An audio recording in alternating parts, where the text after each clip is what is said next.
तीनों में जोड़ छोड़िए। प्रधानं चकरिष्येत वित्त। अभी ये जब भोजन करके प्रसन्न होते हैं तो ये हमें क्या देते हैं? आशीर्वाद देते हैं, ठीक है ना।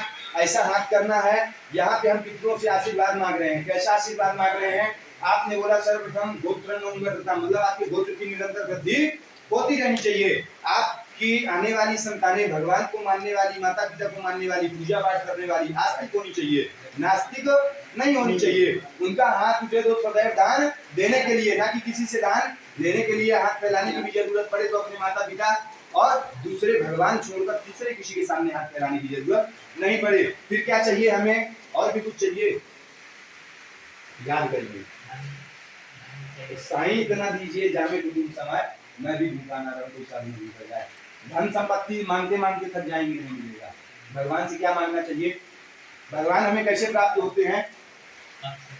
भाव से, श्रद्धा विश्वास भाव। हमारे अंदर भाव है ना, तो आपके पितृ यहाँ पे आकर बैठे हुए हैं, विराजमान है।